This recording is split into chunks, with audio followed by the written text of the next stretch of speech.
Conseil municipal, hop, qui est pour une fusion avec les voisins, hop, on est majoritaire, bon ben allez, on fusionne, et les habitants n'ont pas leur mot à dire. Donc déjà rien que dans le principe, c'est antidémocratique, et ensuite de ça, c'est un projet qui est lourd de conséquences, qui est très important, et donc ça nécessite l'adhésion de la population, ça nécessite un projet, ce qu'on n'a pas eu là dans notre cas.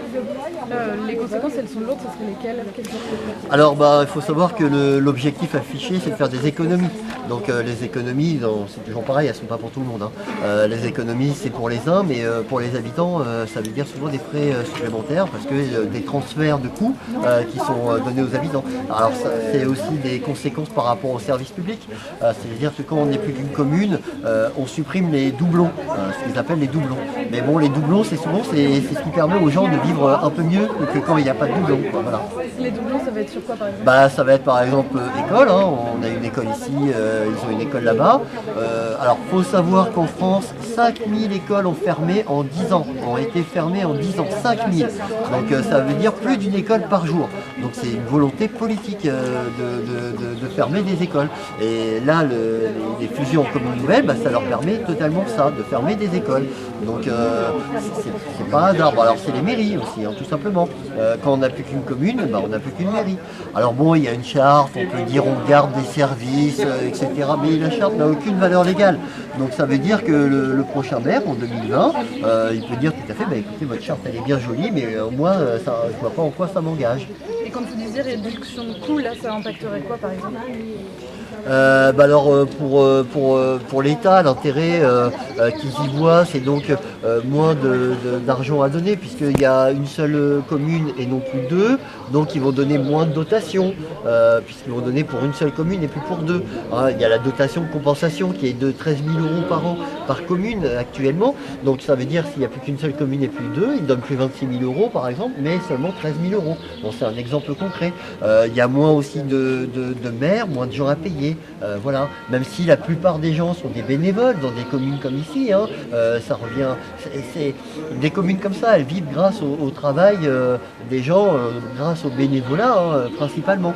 Mais avec des communes plus grosses, on met plus de politique dans tout ça. Finalement, ça va être les partis politiques qui vont prendre le relais des citoyens. Le jour où on est 5000 habitants, on a le choix entre les différents partis, alors que là, finalement, on a le choix entre monsieur qui est notre voisin là, ou madame qui est la voisine là-bas.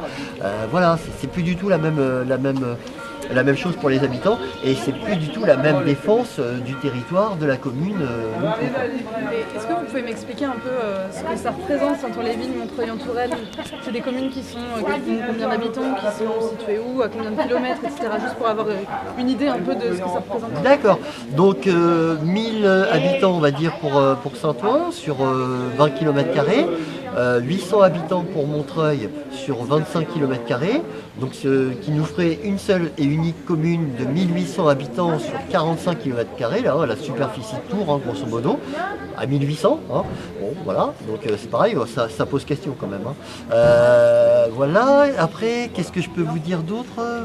Non, c'était savoir un peu combien d'habitants. Est-ce qu'il y a déjà des choses en commun entre les deux communes?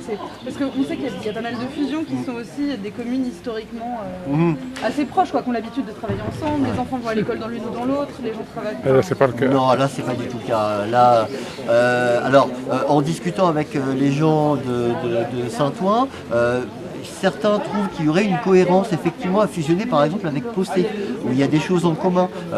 Déjà il y a la route, il y a le fil vert, il y a la Ramberge, donc tout ça voilà, ça fait des choses en commun.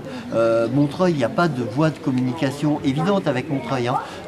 C'est à 6 km, c'est éloigné, il faut traverser les champs. Voilà, il n'y a pas d'habitude de travail en commun, il n'y a rien, c'est né du jour au lendemain, c'est sorti comme ça.